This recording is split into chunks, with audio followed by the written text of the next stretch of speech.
Hi friends, this is Sudeshna. Welcome to Sudhi's kitchen. ఈరోజు మనం కాకరకాయతో masala curry చేసుకుందాం. కాకరకాయ ఇష్టపడిన వాళ్ళు కూడా ఈ కర్రీ హ్యాపీగా తింటారు. ఇది రైస్లోకి, చపాతీలోకి అన్నిట్లోకి బాగుంటుంది. ఇవ్వండి, ఒక అర కేజీ కాకరకాయలు తీసుకున్నాను. దీనికి కావాల్సిన ఐటమ్స్ చెప్తున్నాను.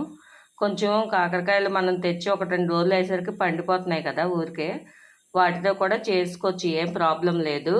వేసి హ్యాపీగా ఈ కాకరకాయలని ఇలాగా రౌండ్గా కట్ చేసి, ఇవ్వండి ఇలా రౌండ్గా కట్ చేసి ఈ మధ్యలోని పిక్కలు ఉంటాయి కదా, ఆ పిక్కలు తీసేయాలి.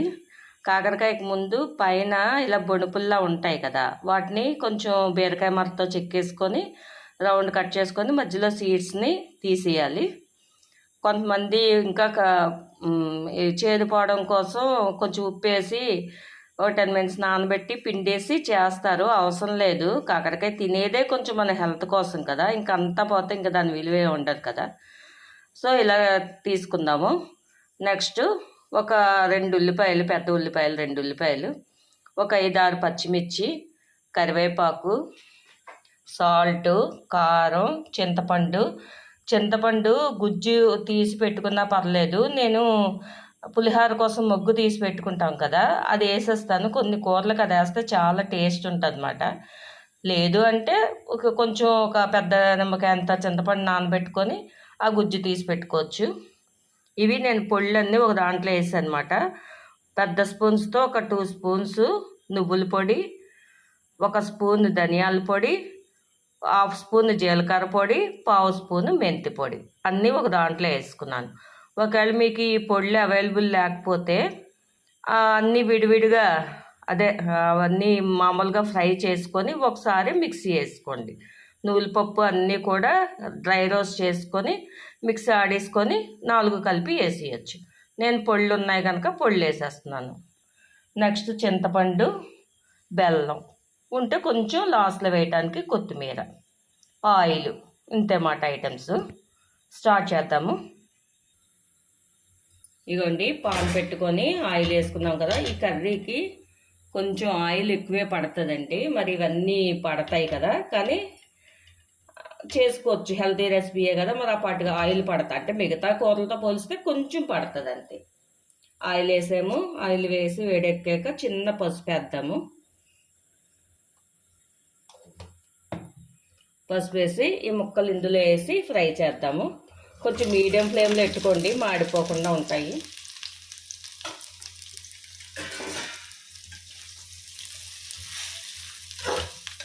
మరీ డ్రై ఎర్రగా కాదు కానీ కొంచెం ఫ్రై చేసుకోండి. చూపిస్తాను కదా నేను, అలా ఫ్రై చేసుకోండి. మాడిపోకుండా అయితే చూసుకోండి.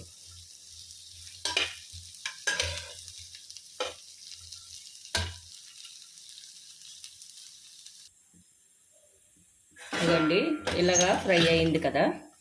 మరీ ఎక్కువ చెయ్యక్కర్లేదు ఫ్రై, ఇలా చేస్తే చాలు లైట్గా. ఇవి తీసేసుకుందాము, వేరే ప్లేట్లోకి తీసుకొని మిక్సర్ చేద్దాం.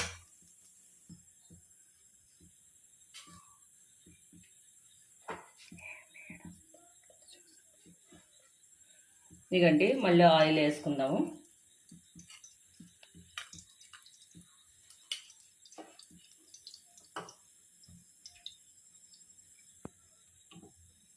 ఇదండి, పోపులు వేసుకుందాము.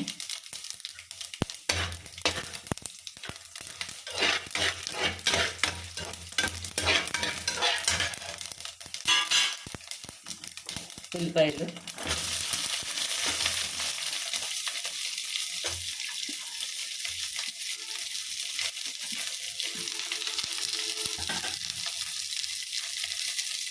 తెలిసిందే కదా. ఉల్లిపాయలు వేసాక చిన్న సాల్ట్ వేస్తే ఈజీగా ఫ్రై అవుతాయి. చిన్న సాల్ట్ వేద్దాం.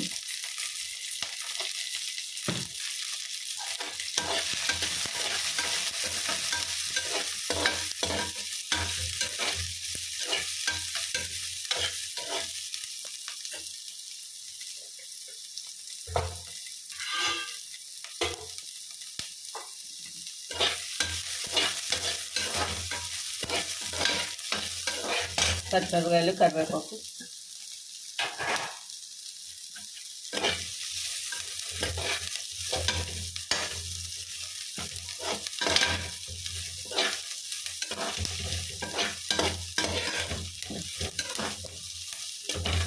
నచ్చిన వాళ్ళు ఈ టైంలో అల్లం వెల్లుల్లి పేస్ట్ కూడా ఒక స్పూన్ వేసుకోండి. కానీ నాకు ఎందుకో మామూలుగా వాడతాను, కానీ నాకు ఈ కర్రీలో నాకు అంత ఇది అనిపించలేదు అల్లం వెల్లుల్లి పేస్ట్. సో నేను వేయట్లేదు. కొంతమంది వేస్తారు. టమాటాలు వేసుకోండి, ఈ 2 పెద్ద టమాటాలు.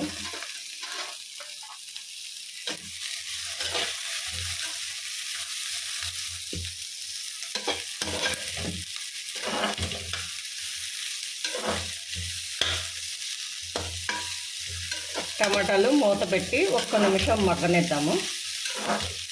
సిమ్లో ఉంచండి, హైలో పెడితే మాడిపోతాయి ఎంత ఆయిల్ వేసినా కూడా. లేదా లో టు మీడియం పెట్టండి. కొంచెం మూత పెడదాం 1 నిమిషం.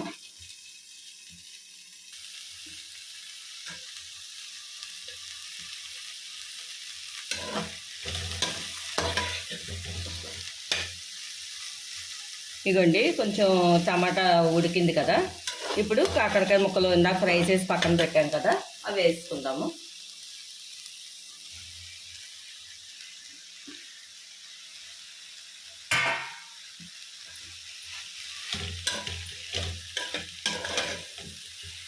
చాలా బాగుంటుందండి కర్రీ. ఆ రైస్లోకైనా బాగుంటుంది, చపాతీలోకైనా బాగుండేది. 2 చపాతీలు తినేది 3 తినేస్తారు, అంత బాగుంటుంది. అన్నీ కరెక్ట్గా వేసి చేసుకుంటే చాలా బాగుంటుంది. అసలు మనకు కాకరకాయ తింటున్నామన్న నా ఫీలింగే రాదు. పిల్లలు కూడా హ్యాపీగా తినేస్తారు. సాల్ట్, ఇది సాల్ట్ మనకు తగినంత చూసి వేసుకోవడమే. ఎక్కువ తక్కువ తింటూ ఉంటాం కదా. నేనైతే చిన్న స్పూన్తో 2 స్పూన్స్ వేస్తున్నాను. పసుపు,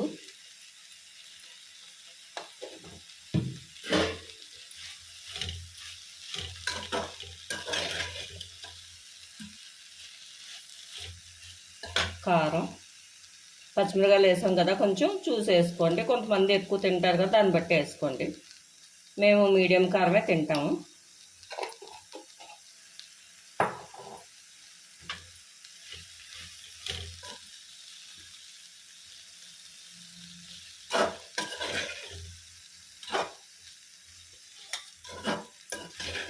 ఈ పొళ్ళన్నీ పెట్టుకున్నాం కదా. నువ్వుల పొడి వేయించినవి అన్నీని, వేయించిన నువ్వుల పొడి, జీలకర్ర పొడి, ధనియాల పొడి, మెంతి పొడి. ఈ పొళ్ళు లేకపోతే ఒక 3 స్పూన్లు పెద్ద స్పూన్లు నువ్వులు, 1 స్పూన్ ధనియాలు, ఒక 3/4 స్పూన్ జీలకర్ర, ఒక 1/2 స్పూను 1/2 స్పూను మెంతులు వేసి డ్రై రోస్ట్ చేసి మిక్సీ వేసుకోండి. నేను ఇలా చేసి పెట్టేసుకుంటాను, అవసరమైనంత వేసుకుంటాను. ప్రతిసారి అవన్నీ కొంచెం కొంచెం వేయించాలంటే టైం టేకింగ్ కదా. సో నేను అన్నీ ఇలా చేసి పెట్టేసుకుంటాను. శనగ పలుకుల పొడి అన్నీ కూడా చేసినప్పుడు గబగబా వేసేస్తాను అనమాట.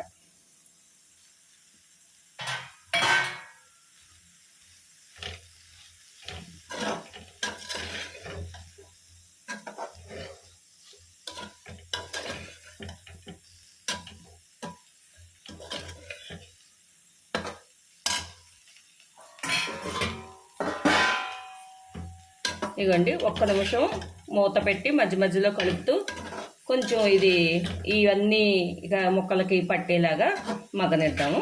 1 నిమిషం మూత పెడదాం.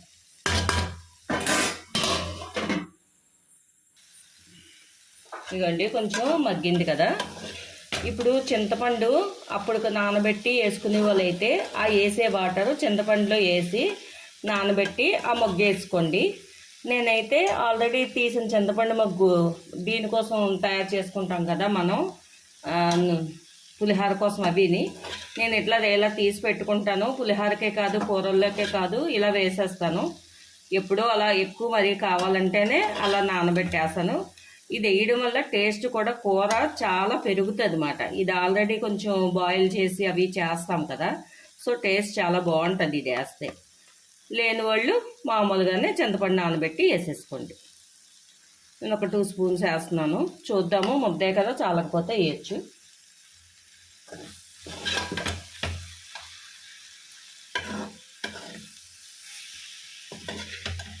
వాటర్ వేద్దాము.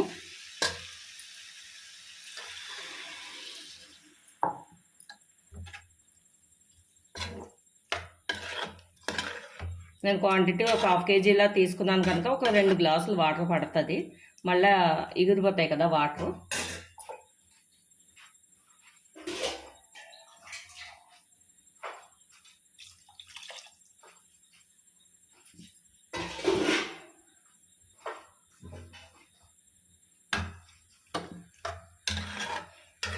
ఈ టైంలో ఉప్పు కారం సరి చూసుకోండి, ఏమైనా పడతాయేమో, ఉప్పు కారం పులుపు అన్నీ చూసుకోండి. చూడండి ఇప్పటికే కూర చూడడానికి అంత కలర్ఫుల్గా ఉందో చక్కగా.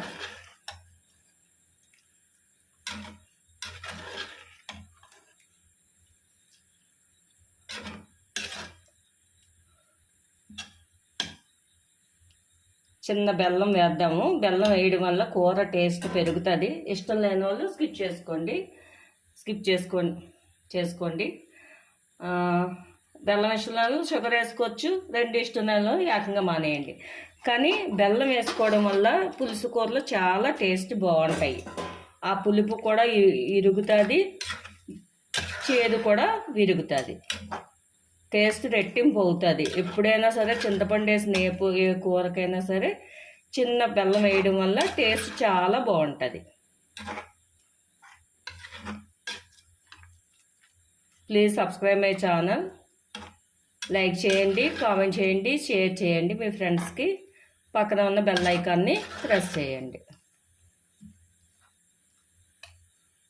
నా ఛానల్ని సబ్స్క్రైబ్ చేయండి.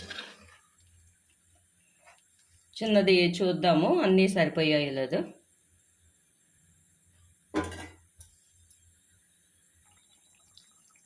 ఇదిగోండి కొంచెం వాటర్ అయిపోయింది కదా, ఎగిరిపోయింది కదా కొంచెం.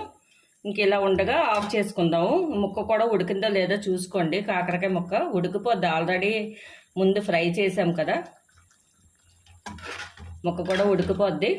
ఈ టైంలోనే ఆఫ్ చేస్తే చల్లారేసరికి ఇంకొంచెం చిక్కపడిపోద్ది. చిన్న గ్రేవీ కర్రీలా ఉంటేనే బాగుంటుంది కదా, చపాతీలో కానీ అట్లకి రోటీస్ కానీ. ఆఫ్ చేద్దాం, ఆఫ్ చేసి డిష్ అవుట్ చేద్దాం.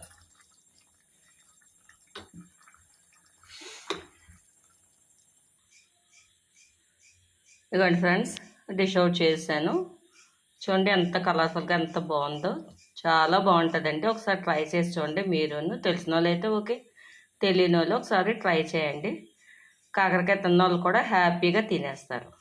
మళ్ళీ ఒక మంచి వీడియోతో మళ్ళీ కలుద్దాం. బాయ్.